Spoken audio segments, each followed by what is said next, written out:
Hi hello friends, ಎಲ್ಲರಿಗೂ ನಮಸ್ಕಾರ. ರೇಖಾ ಅಡುಗೆ ಚಾನಲ್ಗೆ ಸ್ವಾಗತ. ಹೊಸದಾಗಿ ನಮ್ಮ ಚಾನಲ್ ನೋಡ್ತಾ ಇದ್ದರೆ ಈಗಲೇ ಸಬ್ಸ್ಕ್ರೈಬ್ ಮಾಡ್ಕೊಳ್ಳಿ. ಬನ್ನಿ, ಹಬ್ಬ ಸ್ಪೆಷಲಾಗಿ ಇನ್ಸ್ಟೆಂಟಾಗಿ ಅವಲಕ್ಕಿಯಿಂದ ಸ್ವೀಟ್ ರೆಸಿಪಿ ಮಾಡೋದು ತೋರಿಸ್ಕೊಡ್ತೀನಿ. ಇದನ್ನು ನೀವು ಹಬ್ಬಕ್ಕೂ ಮಾಡ್ಕೋಬೋದು ಅಥವಾ ಸ್ನ್ಯಾಕ್ಸ್ ಆಗಿ ಯಾವಾಗ ಬೇಕಾದನ್ನು ಕ್ವಿಕ್ಕಾಗಿ ಒಂದು 15 ನಿಮಿಷದಲ್ಲೇ ಮಾಡ್ಕೋಬೋದು. ಮನೆಯಲ್ಲಿರುವಂಥ ಸಿಂಪಲ್ ಇಂಗ್ರೀಡಿಯೆಂಟ್ಸ್ ಇಟ್ಕೊಂಡು ತೋರಿಸ್ಕೊಡ್ತಾ ಇದ್ದೀನಿ. ಈ ರೆಸಿಪಿ ಫಸ್ಟ್ ಟೈಮ್ ಟ್ರೈ ಮಾಡೋರು ಕೂಡ ಯಾವುದೇ ರೀತಿ ಮಿಸ್ಟೇಕ್ ಆಗೋದಿಲ್ಲ. ತುಂಬಾ ಸಿಂಪಲಾಗಿ ಕ್ವಿಕ್ಕಾಗಿ ಮಾಡ್ಕೋಬೋದು. ಈ ರೆಸಿಪಿನ ನೀವು ಒಂದ್ಸರಿ ಟ್ರೈ ಮಾಡಿದ್ರೆ ಮತ್ತೆ ಮತ್ತೆ ಮಾಡ್ತಾ ಇರ್ತೀರಾ, ಅಷ್ಟು ಚೆನ್ನಾಗಿರುತ್ತೆ. ಈ ರೆಸಿಪಿ ಇಷ್ಟ ಆಯ್ತು ಅಂದರೆ ಈಗಲೇ ಒಂದು ಲೈಕ್ ಮಾಡಿ, ಶೇರ್ ಮಾಡಿ, ಕಮೆಂಟ್ ಮಾಡಿ. ಈಗ ಯಾವ ರೀತಿ ಮಾಡೋದಂತ ನೋಡೋಣ. ಈಗ ಸ್ಟವ್ ಮೇಲೆ ಒಂದು ಫ್ರೈ ಪ್ಯಾನ್ ಇಟ್ಕೊಂಡು ಇದಕ್ಕೆ ನಾನು 1 ಕಪ್ ಆಗೋಷ್ಟು ತೆಳು ಅವಲಕ್ಕಿ ಹಾಕ್ಕೊತಾ ಇದ್ದೀನಿ. ಬೈ ಚಾನ್ಸ್ ಪೇಪರ್ ಅವಲಕ್ಕಿ ಅಂತಲೂ ಕರೀತಾರೆ. ಇದಿಲ್ಲ ಅಂದರೆ ನೀವು ಗಟ್ಟಿ ಅವಲಕ್ಕಿ ಕೂಡ ಯೂಸ್ ಮಾಡ್ಕೋಬೋದು. ಇದನ್ನು ಮೀಡಿಯಮ್ ಫ್ಲೇಮಲ್ಲೇ ಇಟ್ಕೊಂಡು ಒಂದು 2 ನಿಮಿಷ ಫ್ರೈ ಮಾಡ್ಕೊತೀನಿ. ಸೊ ಇದನ್ನು ಚೆನ್ನಾಗಿ ಫ್ರೈ ಮಾಡಿದ ಮೇಲೆ ಸ್ವಲ್ಪ ಗರಿಗರಿ ಆಗುತ್ತಲ್ವ, ಅದಕ್ಕೋಸ್ಕರನೇ. ಈಗ ಇದ್ರ ಜೊತೆಗೆ ನಾನು ಅರ್ಧ ಕಪ್ ಆಗೋಷ್ಟು ಹುರ್ಗಡ್ಲೆ ಹಾಕ್ಕೊತಾ ಇದ್ದೀನಿ. 1 ಕಪ್ ಅವಲಕ್ಕಿಗೆ ಅರ್ಧ ಕಪ್ ಆಗೋಷ್ಟು ಹುರ್ಗಡ್ಲೆ ಬೇಕಾಗುತ್ತೆ. ನೀವು ಲೋಟ ಅಥವಾ ಬಟ್ಲು ಯಾವುದಾದ್ರೂ ಅಳತೆ ತೊಗೊಬೋದು. ಈಗ ಇದನ್ನು ಫ್ರೈ ಮಾಡಿದ ಮೇಲೆ ನಾನು ಒಂದು ಪ್ಲೇಟಿಗಾಗಿ ತಣ್ಣಗಾಗ್ಬಿಡ್ತೀನಿ. ಇದು ತಣ್ಣಗಾಗೋಷ್ಟರಲ್ಲಿ ನಾನು ಅದೇ ಫ್ರೈ ಪ್ಯಾನ್ಗೆ 1 ಕಪ್ ಆಗೋಷ್ಟು ಬೆಲ್ಲದ ಪೌಡರ್ ಹಾಕ್ಕೊತಾ ಇದ್ದೀನಿ. ನಿಮ್ಮ ಹತ್ರ ಈ ಥರ ಇನ್ಸ್ಟೆಂಟ್ ಬೆಲ್ಲದ ಪೌಡರ್ ಸಿಕ್ಕಿಲ್ಲ ಅಂದರೆ ಉಂಡೆ ಬೆಲ್ಲ ಅಥವಾ ಅಚ್ಚು ಬೆಲ್ಲ ಯಾವುದಾದ್ರೂ ಯೂಸ್ ಮಾಡ್ಕೋಬೋದು. 1 ಕಪ್ ಬೆಲ್ಲಕ್ಕೆ ನಾನು ಅರ್ಧ ಕಪ್ ಆಗೋಷ್ಟು ನೀರು ಹಾಕಿ ಇದನ್ನು ಚೆನ್ನಾಗಿ ಕುದಿಯೋದಕ್ಕೆ ಬಿಡ್ತೀನಿ. ಮೀಡಿಯಮ್ ಫ್ಲೇಮಲ್ಲಿ ಇಟ್ಟು ಕುದಿಸಿ. ಹೈ ಫ್ಲೇಮಲ್ಲಿ ಇಟ್ಟರೆ ಬೇಗನೆ ಗಟ್ಟಿ ಆಗುತ್ತೆ, ಅಂದರೆ ಬೇಗನೆ ಪಾಕ ಬಂದ್ಬಿಡುತ್ತೆ. ಇದಕ್ಕೆ ಪಾಕ ಬರೋದು ಬೇಕಾಗೋದಿಲ್ಲ. ಸೊ ಇದು ಕುದಿಯೋ ಟೈಮ್ಗೆ ನಾವು ಆಲ್ರೆಡಿ ಫ್ರೈ ಮಾಡಿರೋವಂಥ ಅವಲಕ್ಕಿ ಹುರ್ಗಡ್ಲೆನ ಮಿಕ್ಸಿ ಜಾರ್ಗೆ ಹಾಕಿ ಪೌಡ್ರ್ ಮಾಡ್ಕೋಬೇಕಾಗುತ್ತೆ.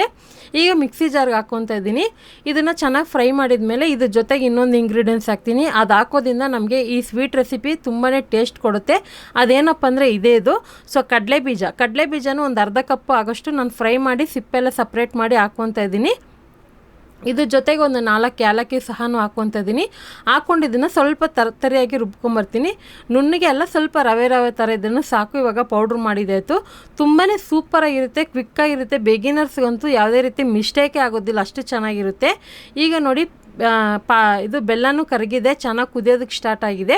ಈಗ ಇದಕ್ಕೆ 1 ಟೀ ಸ್ಪೂನ್ ಆಗೋಷ್ಟು ತುಪ್ಪ ಹಾಕ್ಕೊತಾ ಇದ್ದೀನಿ.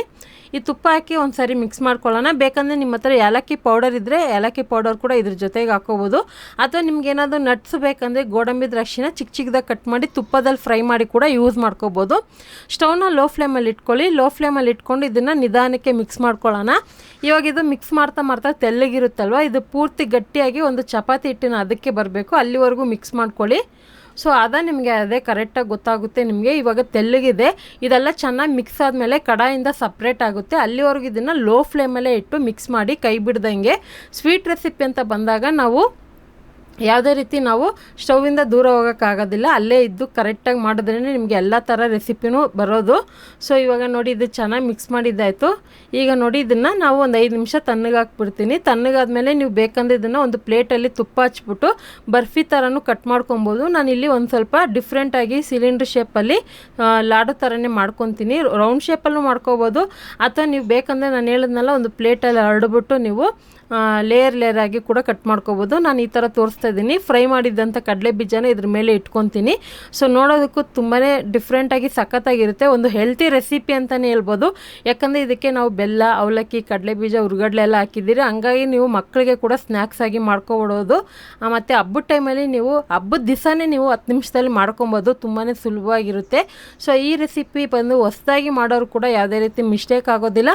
ಆಲ್ರೆಡಿ ನಮ್ಮ ಚಾನಲಲ್ಲಿ ತುಂಬಾ ರೆಸಿಪಿಗಳಿದ್ದಾವೆ ಹಬ್ಬಕ್ಕೆ ಬೇಕಾಗಿರೋದು. ಹೊಸದಾಗಿ ನೋಡೋರಿಗೆ ಹೇಳ್ತಾ ಇದ್ದೀನಿ, ಒಂದ್ಸರಿ ಚೆಕ್ ಮಾಡಿ. ಸೊ ಖಂಡಿತ ಇವತ್ತು ಮಾಡಿರುವಂಥ ಈ ಸ್ವೀಟ್ ರೆಸಿಪಿ ನಿಮಗೆಲ್ಲ ಇಷ್ಟ ಆಗಿದೆ ಅನ್ಕೊತೀನಿ.